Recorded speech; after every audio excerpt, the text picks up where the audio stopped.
materi sudah dilihat? Iya. Saya share di grup ya.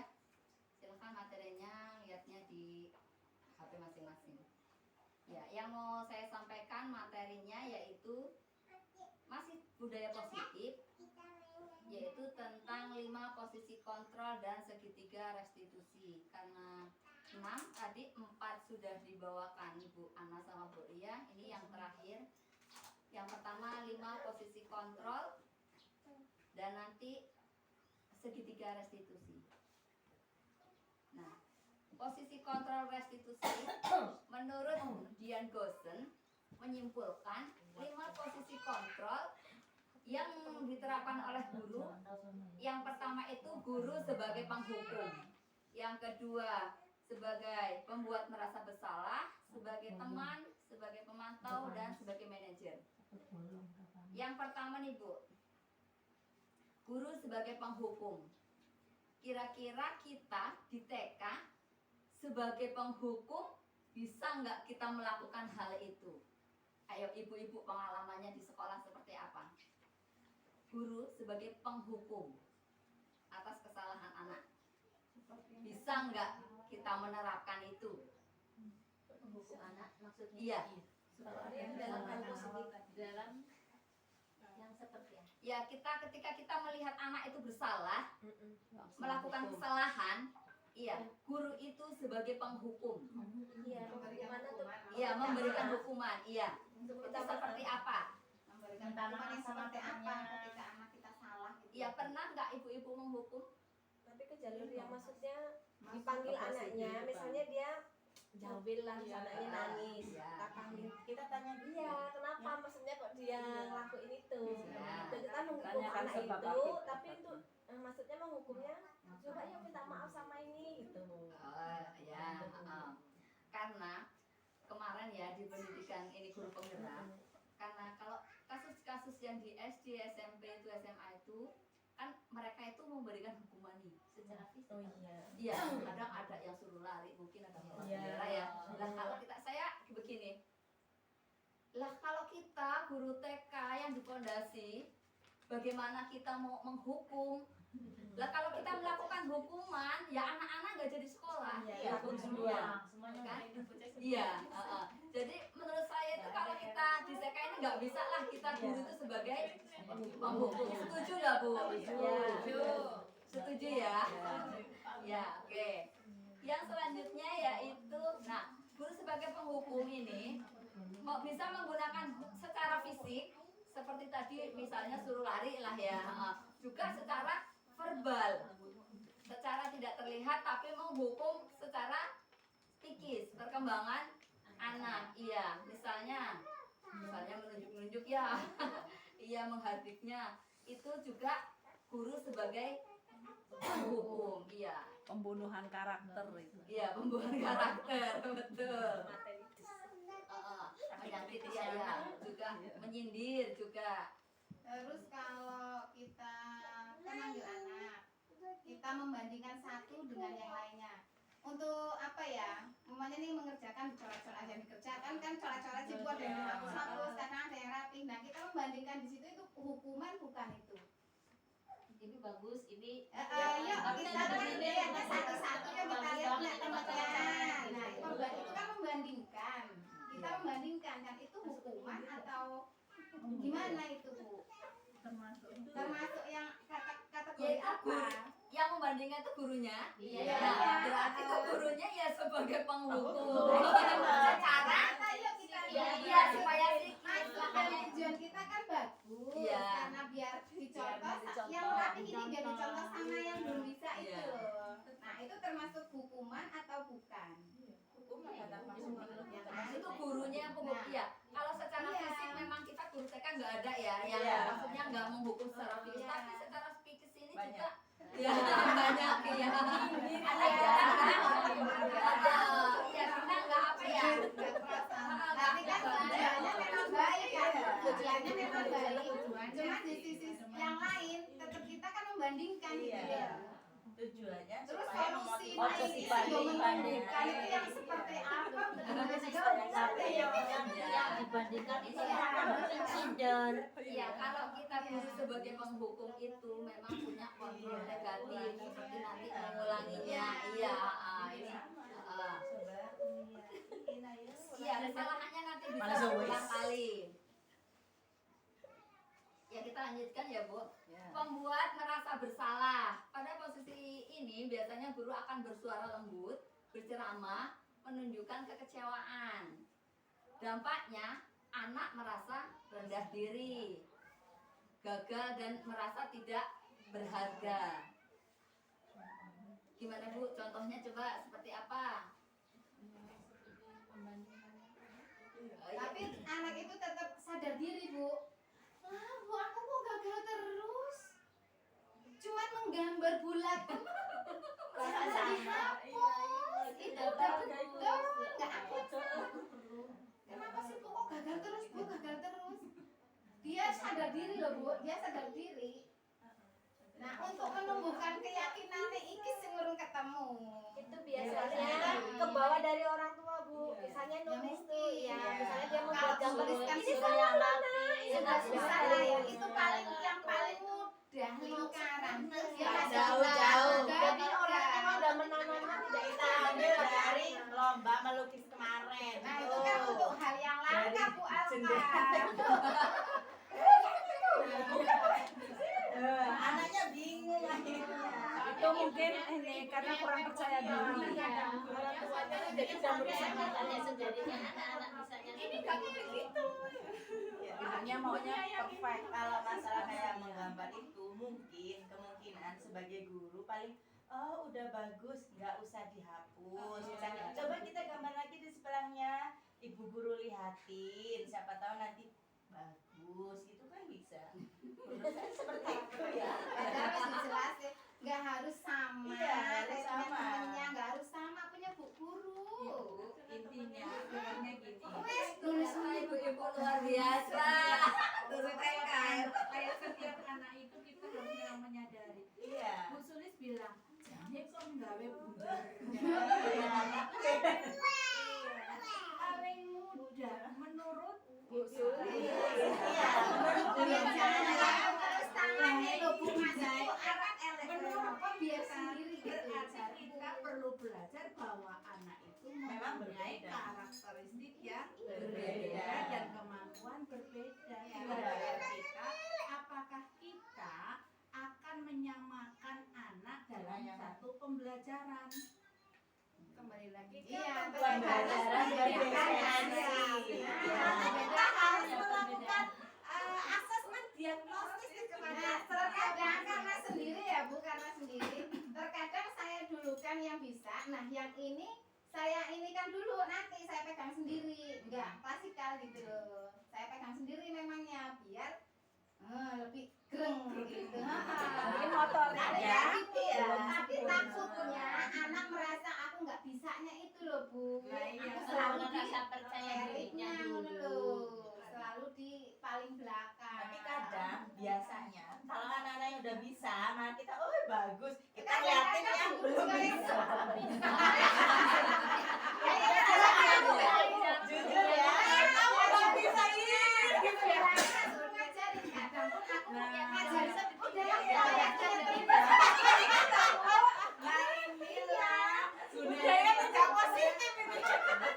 sebenarnya inilah ternyata sangat luar biasa aku Iya, guru mengapresiasinya. TK hebat itu. Ternyata sebenarnya kita mempunyai bukan keluh kesah, cerita yang serba unik sesuai dengan apa yang kita pegang. Alami. Ya, ternyata kan asik. Cuman pertanyaan seperti itu saja sudah menjadi pertanyaan pemantik yang perlu Iya, dijawab jadi kan hidup. gitu. Nah, lanjut Oke.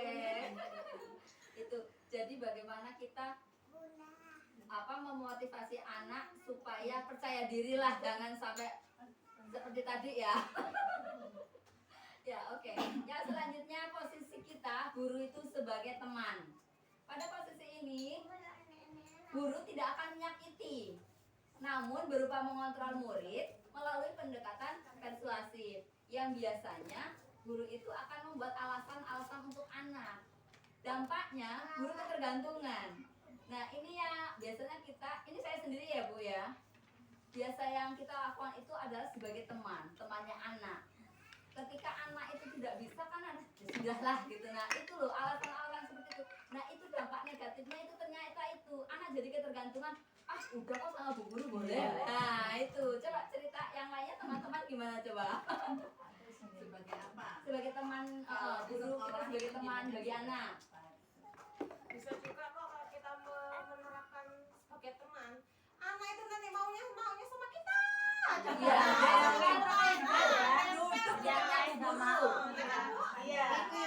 Terus kadang menurut saya kalau udah seperti kayak teman, seakan-akan malah anak ini kadang nggak ada ini ya loh, nggak nurut kadang.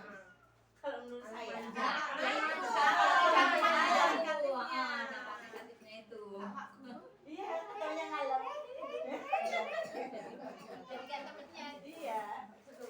Jadi ada tugasnya, ada pas saya bercanda. Ya, ini dampak negatifnya istilahnya ya anak jadi tidak mandiri dan tidak bisa memutuskan keputusannya sendiri. Ya, itu tadi karena bisa mengerjakan tugas, cadangan kan ya seperti itu tadi kayak Bu Sulus aja udahlah kita udah mentok, udahlah kamu punya temennya. Udah kayak gitu aja hasilnya. Berarti Bu Sulus itu memposisikan diri sebagai teman bagi anak. Cincai Ya itu dampak negatifnya anak jadi nggak mandiri kan, maunya istilahnya ya itu tadi sama bu guru boleh kok gitu. tapi suruh nyoba dan berusaha. Ya, ya yang selanjutnya ya sebagai pemantau. Guru pada posisi ini biasanya selalu mengawasi dan memantau muridnya yang berpatokan pada catatan atau kesepakatan. Yang biasanya yang dilakukan itu memantau, menghitung atau mengukur kedisiplinan murid. Itu sebagai pemantau. Dampaknya menitik beratkan pada dampak diri sendiri maupun hadiah atau hukuman. Ini kasus-kasus yang ada itu biasanya yang kemarin di ini kan ya Bu, itu kasus seperti yang di SMP, di SD. Misalnya murid terlambat sekolah, dihukum ya. Misalnya nggak pakai seragam sepatu aja, suruh lepas sehari itu nggak pakai sepatu bisa. Nah itu sebagai hukuman bagi anak itu anak jadi merasa malu. Itu dampak negatifnya seperti itu. Memahami nggak Bu kalau kita guru sebagai pemantau? Sepertinya yang dekat dengan kita sebagai teman biasanya ya Bu ya. Kita belum kayak masih asing dengan pemantau karena tapi kalau kelas-kelas atas karena mereka berkecimpungnya dengan yang seperti itu dia langsung tep gitu. Yang terakhir nih Bu sebagai manajer. Seorang manajer telah memiliki budaya positifnya itu bisa jadi pemantau, bisa juga sebagai teman. Dua-duanya menguasai. Biasanya guru berbuat sesuatu itu bersama murid, mempersilahkan murid untuk mempertanggungjawabkan kesalahan yang pernah dibuatnya. Membuatnya guru itu mencari menanyakan alasannya. Terus nanti anak itu mengajukan pertanyaan-pertanyaan yang anak itu jawab sendiri. Tapi tentunya yang positif ya Bu pertanyaannya maksudnya. Terus apa yang akan kamu lakukan setelah belajar dari kesalahan itu? Nah itu adalah manajer. Manajer ini yang dilakukan biasanya mengajukan pertanyaan-pertanyaan terkait nilai kebajikan yang diyakini atau berkaitan dengan solusi yang ditempuh berkaitan dengan pelanggaran yang dilakukan. Guru itu memberikan solusi-solusi, mengajak, mencari si pelaku ini menemukan jawabannya sendiri. Guru itu hanya sebagai pemantik, memberikan pertanyaan pemantik, misalnya kok melakukan, kenapa kamu melakukan hal itu? Tadi yang minta maaf siapa Bu Vero ya?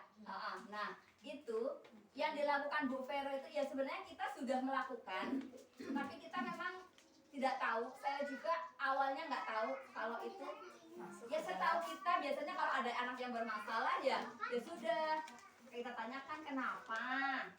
Terus selanjutnya sekarang ya udah minta maaf kan ujung-ujungnya minta maaf. Tapi kalau dari kita gurunya yang ngomong itu kan dari eksternal nih, bukan dari internal anak. Nah, kalau kita manajer, kita yakin apa yang harus kamu lakukan untuk memperbaiki masalah ini. Nah, nanti anak itu minta maaf. Iya, saya minta maaf Bu gitu ya. Nah, itu tuh guru itu sebagai manajernya. Iya, nanti anak sendiri yang memunculkan apa yang harus dilakukan. Itu manajer. Nih, kesimpulan dari kelima posisi kontrol, apabila kita menginginkan murid-murid kita ke depannya menjadi manusia yang merdeka, mandiri, bertanggung jawab, serta tumbuh dan berkembang, motivasi intriksnya dari dalam diri mereka, kita perlu menerapkan restitusi yang dapat mengarahkan dan menjadikan murid kita seorang manajer bagi dirinya sendiri.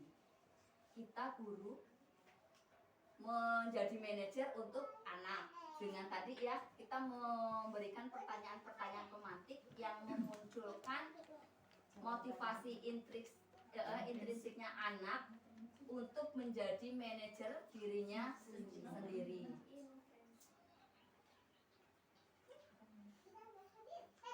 Oke, sekarang pertanyaan.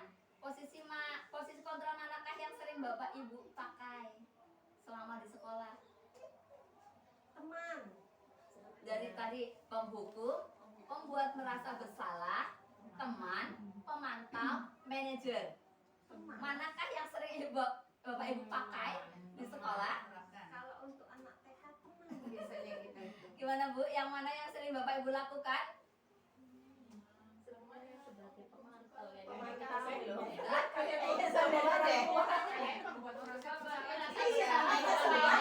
Oke, Bu. Silakan Bu. Ini Bu Mayaningsih sebagai apa? Yang sering dilakukan? Teman dan agogo, teman dan pembuat merasa bersalah kayaknya sering juga. Oh, sering juga. Bu Suri. Ayo Bu Suri, sebagai apa yang sering Saya dilakukan? sih seringnya tak suruh memilih memangnya. Saya sudah kasih contoh yang baik sama yang buruk. Terserah anak mau pilih Pemantau yang mana. selanjutnya. Ya. Nah itu termasuk yang mana? Pokoknya sama saya tak kasih pilihan. Nah itu termasuk dalam kategori yang mana Bu?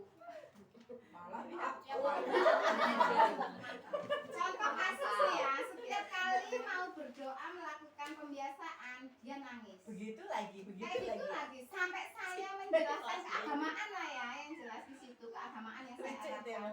Sampai menangis lah sama ya Allah, sama yang Terus, di atas. Kalau sama muridku Allah. tak tanya. Jangan menangis di depan manusia. Sampai saya menangis itu lah. Kalau murid Makanya saya saya terangkan ada yang kalau begitu. kita nangis sama Iya, Allah makanya itu Allah kenapa suka nangis? gitu loh. Lagi pengen nangis. Ya ya semua jawaban anak pengen nangis kan itu bukan alasan Bu. Tapi setiap hari habis itu Makanya nangis. sampai saya tak dus jangan nangis di depan manusia.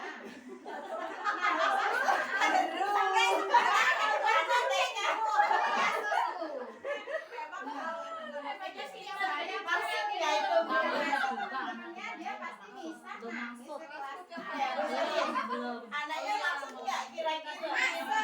kan setiap hari saya kasih ilmu itu Bu. Harusnya nanti dia berdoa nangis gitu. Iya kalau udah pembiasaan itu loh udah masuk pembiasaan dia pasti kan Nggak bisa tuh seperti apa jadi. nah itu harus menerapkan tadi itu Bu itu tadi Dia saya nggak bisa terus dia merasa minder terus nangis. nggak Apa bisa seperti apa? mau Misalnya misalnya tidak tidak terpenuhi terpenuhi nih. gini dituntun gitu ya. itu Kalau anak saya banget ya tiap hari Bu. memang nangis. Setiap ditanya, aku Pengen memang nangis. sukanya nangis, pengen nangis. Ya berhenti sendiri ya nanti nulis lagi. Nah itu sini kan ya nulis ini arah masuk Itu setiap hari. Ada takut apa teman-teman kayak kita kan mau melakukan hal yang baik dapat pahala Iya. Bu. Jadi kalau anak saya lagi nangis saya timbangan biarin, pahala aku sendiri. sampai tak kasih Sampai itu kelas yang baik dua. katanya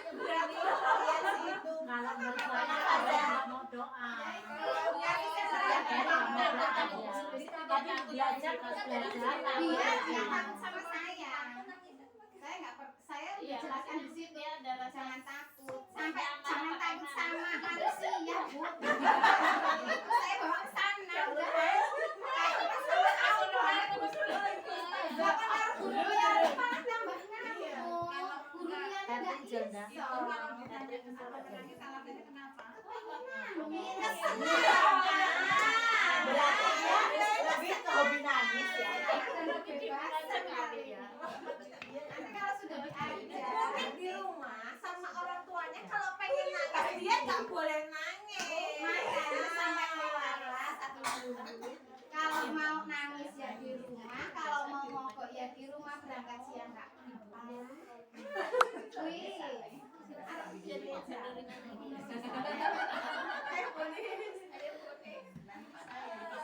Kontrol yang sama sampai Bapak tak Ibu. bawa jauh sekali loh Bu itu, maksudnya ke arah sana gitu. Coba ini Nurul Iman, ini ceritanya gimana nih Nurul Iman? Posisi mana yang sering ibu-ibu lakukan?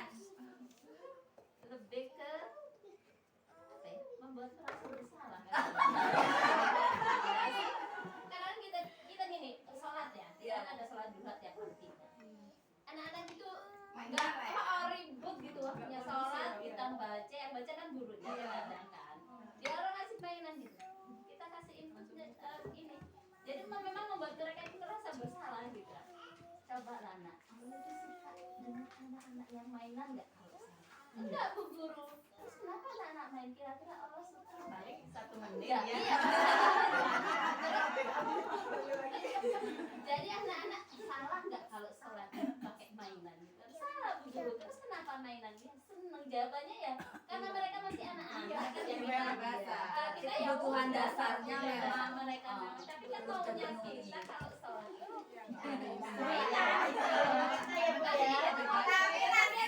anak-anak. sudah gede, dia bisa milih sendiri. Iya, tapi kita kan udah ditanamkan dari kecil bahwa sholat itu nggak boleh mainan. Iya, tapi dia Gitu, sudah nggak boleh ditanamkan kan, mainan, Bu. gitu.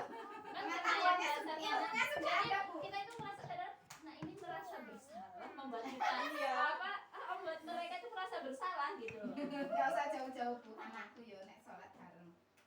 Kalau sholat jangan mainan.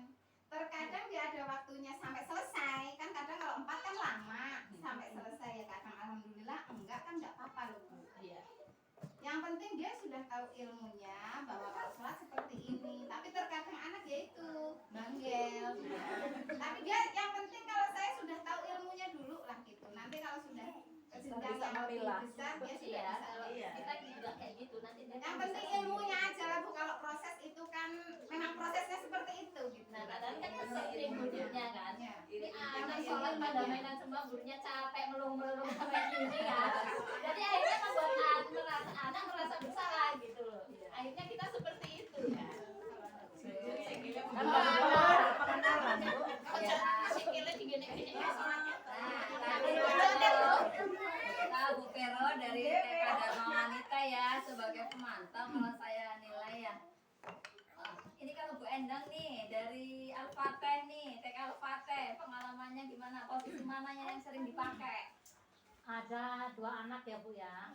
Yang satunya itu nggak mau masuk kelas. Iya. Kalau masuk kelas cuma gangguin temennya. Jadi kayaknya di kelas itu kita nggak nyaman ya. Bu, Mending dia bisa. nah itu suruh masuk nggak mau. Tapi nanti waktu yang pulang dia nggak dapat bintang nangis. Suruh nulis nggak mau. Kalau suruh kasih tugas cuma dicoret-coret. Ya udah saya biarin nggak apa-apa. Yang penting dia nyaman gitu kan. Iya. Nggak apa-apa. Tapi nggak ditunggu Bu. Enggak, memang udah mandiri. Kalau tempatku nggak ada yang ditunggu. Itu anak itu nggak mau, sering itu buat nangis temennya, yaitu anak satu itu.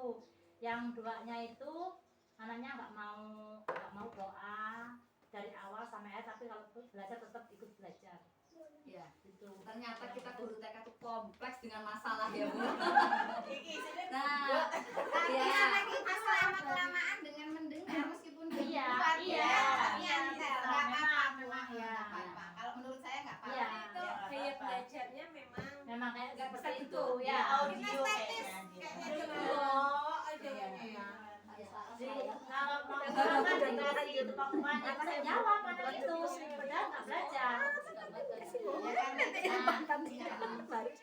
Dari banyaknya masalah yang ada pada kita guru TK, ini solusinya materi satu lagi, segitiga restitusi. Bagaimana kita mengembalikan anak ke kelompoknya. Nah,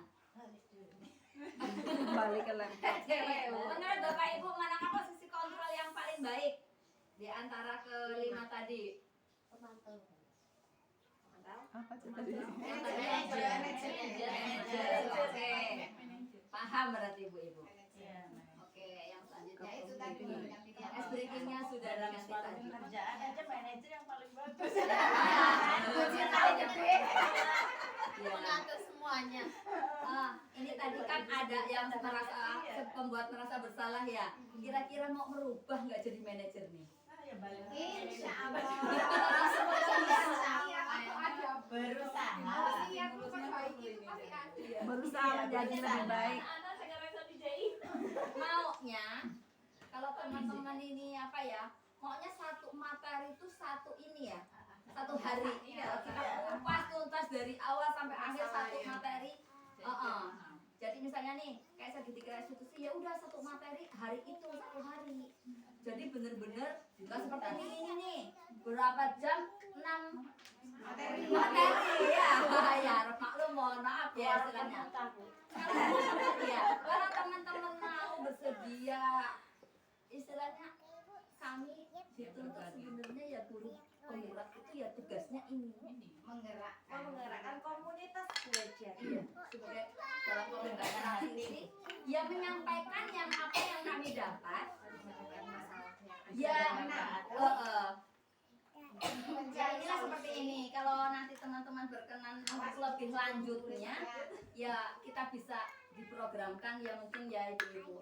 Tapi kalau saya membuat program, kalian bertiga membuat program, kalau tidak ada dukungan dari teman-teman ya apa yang iya yang harus dilahirkan adalah motivasi intrinsiknya untuk mau belajar. Kalau setelah kita lapor, satu ilmu Bisa. saja yang kita sampaikan Ya. di situ. Ya cuma kumpul makan doang bayar. Bayar tuh. Bayar, bayar saya ketahui. Menunggu intrinsik. Insentif. Karena memang itu sadar penuh kita membutuhkan ilmu. Iya. Gitu. Tapi kalau dari kita ayo Bu gitu, berarti kan nggak dari intrinsik. Balik lagi sama lagi. Hatinya dulu berarti. Balik ke laptop. Anak datang sambil Gimana? Ngobrol sama Bu Ita Sadar ya, nyebrang kali ya. Ya ayo Bu, ini tugas kita. Mungkin bisa dimulai dari kita. Sekarang kan Bu Ita sudah punya teman nih, kita nih. Kalau kemarin Bu Ita sendirian mungkin untuk memulainya sangat berat, kata saya gitu ya. Ini kan sudah ada teman. Ya ayo Bu Ita, ayo kita mulai, kata saya gitu. Tapi ya Responnya gimana? ya, kita Dia betul. apakah kita teman? ya Atau sudah. ada teman kamu? Ya. Mantap. Ya kita kembali ke laptop. Iya, kita ke materi yang selanjutnya aja ya Bu dulu ya. Nanti lain-lain kita bahas selanjutnya. Yang materi yang terakhir ini tentang banyaknya permasalahan kita tadi yang beragam masing di masing-masing TK. Itu penyelesaiannya sekarang yang namanya itu segitiga restitusi. Iya, materi bisa sambil dilihat. Restitusi memberikan kesempatan kepada murid untuk disiplin positif, memulihkan diri dari kesalahan hingga memiliki tujuan yang jelas. Penekanannya pada cara mereka menghargai nilai-nilai kebajikan yang diyakini. Restitusi membantu murid untuk jujur pada dirinya sendiri dan mengevaluasi dampak dari kesalahan yang dilakukan. Yang sangat penting bagi guru menciptakan kondisi yang membuat murid bersedia menyelesaikan masalahnya dan berbuat lebih baik lagi. Gambar segitiga restitusi, mohon maaf mungkin ya kalau mungkin kurang terang. Itu ada menstabilkan identitas, validasi,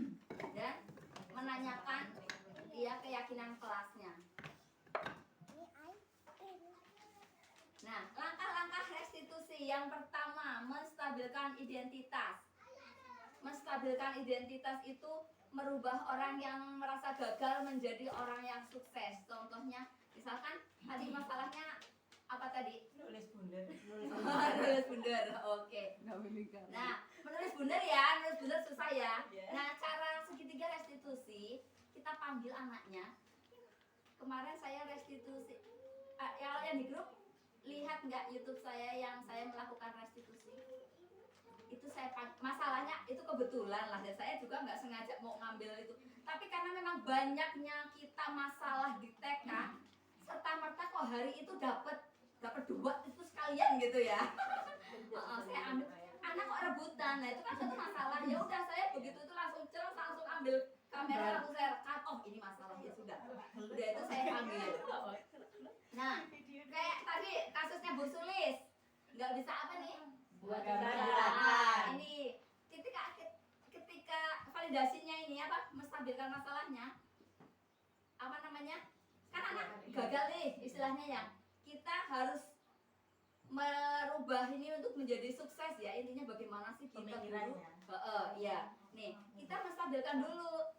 Ibu juga pernah kok melakukan membuat kayak gini, nggak bisa gitu loh. Maksudnya itu menstabilkan anak dulu supaya kita kita percaya diri. Iya.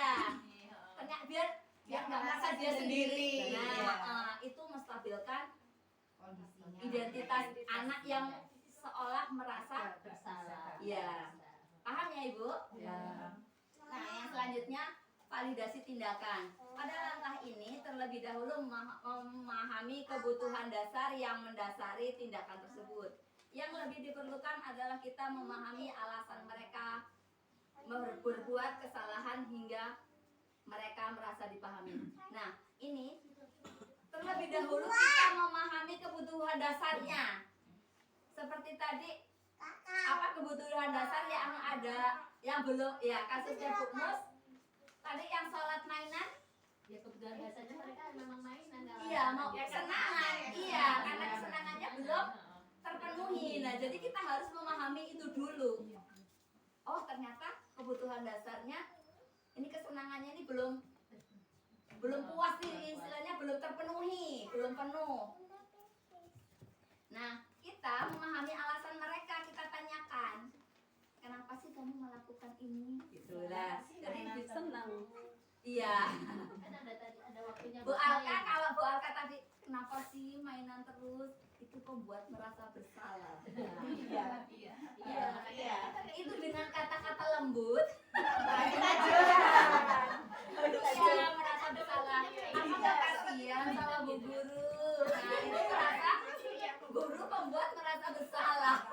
Iya, yang dilarang Bu Alka. Nih, validasi tindakannya kita tanyakan ya tadi ya. Kita harus memahami kebutuhan dasarnya dulu. Nah, alasannya apa melakukan hal itu? Melakukan kesalahan itulah intinya ya.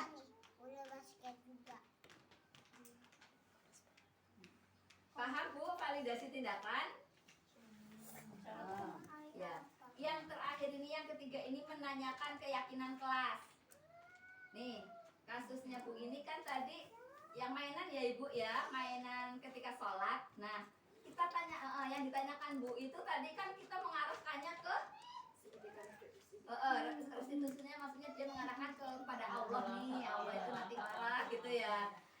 Kita jangan langsung menanya, jangan langsung mengarahkan Allah itu nggak seneng loh gitu. Maksudnya kita pancing, kita pemantik dulu yang dia lakukan itu supaya muncul tumbuh dari dirinya sendiri, tahu kesalahannya gitu. Setelah itu apa yang bisa dilakukan supaya tidak mainan lagi, tapi kita yang menanyakan ke anak, nanti jawaban anak itu seperti apa, dia akan memperbaiki sendiri kesalahannya itu. Pertanyaannya gini, kamu mau dapat pahala di sini enggak? Seketika dimulai dengan menstabilkan identitas. Semua orang pernah kok, anak-anak lain juga pernah kok mainan kalau sholat gitu. Utama dimulai dari situ ya. Dari situ, dari gini, Bu Guru pernah kok waktu Kecil, nah seperti itu. Ya, tapi kayak menyamakan itu ya. menstabilkan itu namanya, menstabilkan Kalau identitas. misal nih, kalau mengajar misalkan lagi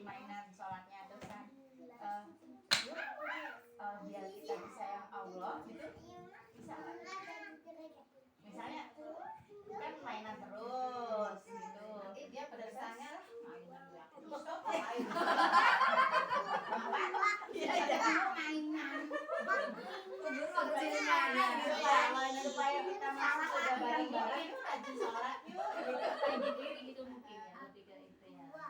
Karena memang anak kecil itu ya baik. pasti. Ya, Iya, kodratnya memang sudah lain. Jadi mungkin gini, lebih ke pahala besar nggak? Mau Bu Guru kan bersihkan? Di TK itu tetap mencondongkan kan ya, membiasakan. Sebenarnya sholat itu kan kita belajar gerakan ya paling Iya, ya. paling nggak bergerak sama Iya. dia mendengar Iya, bacaannya. bacaannya. Gitu. Sebenarnya sih nggak masalah ya, mungkin dia mereka main Sebenarnya nggak apa-apa, emang tiap hari main dan sholatin. Dia itu lebih ke bisa bacaan sama gerakan sholatnya itu Paling sendiri. tidak dia tahu gerakan Iya. sholat.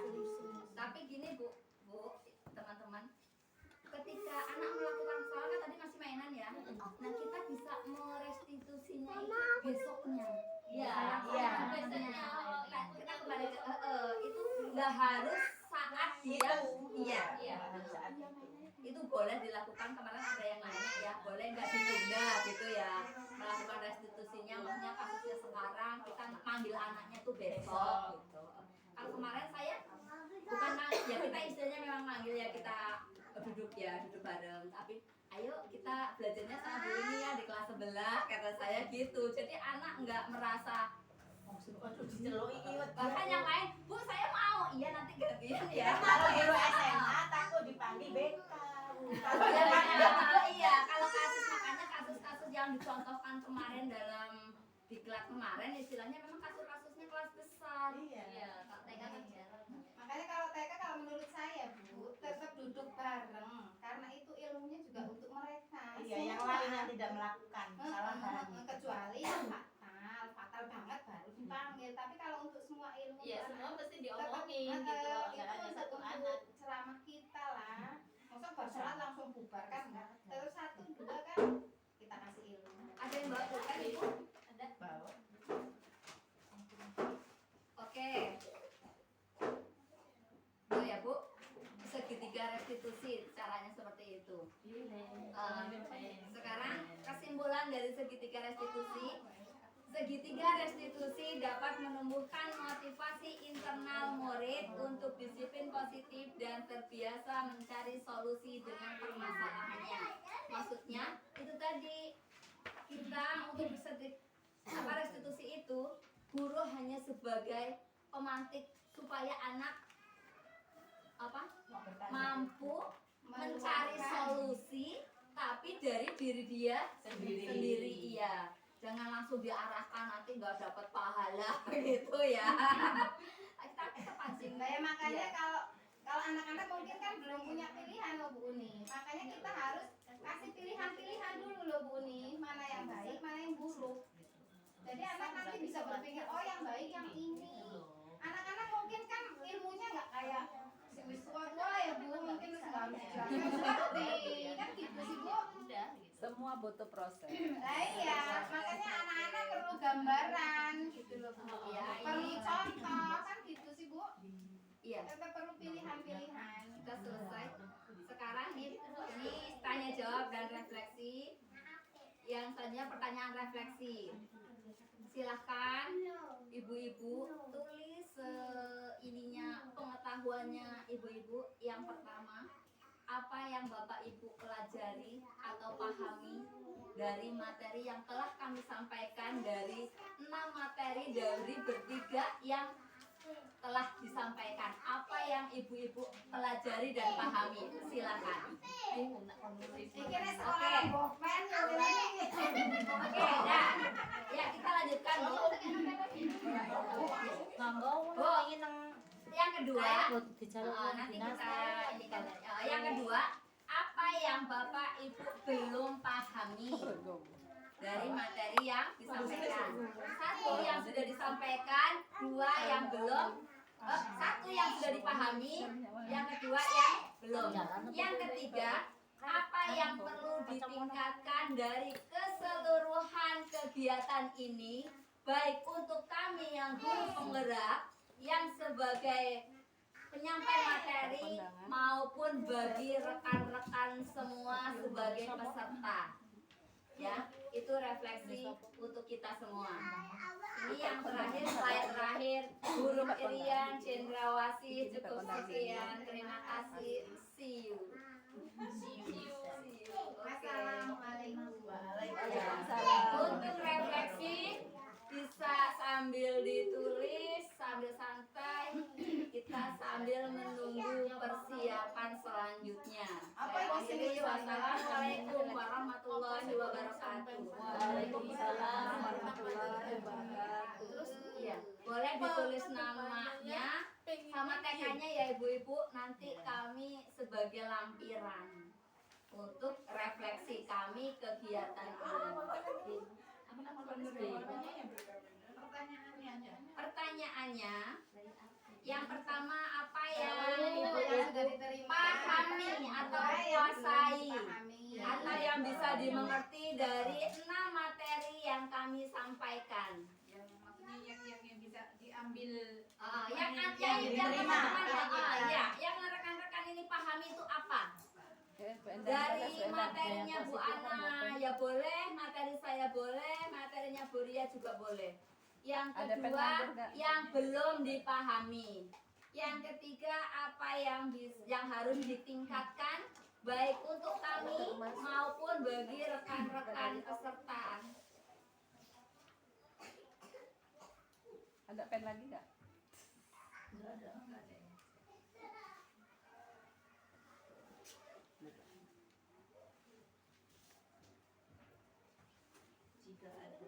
bisa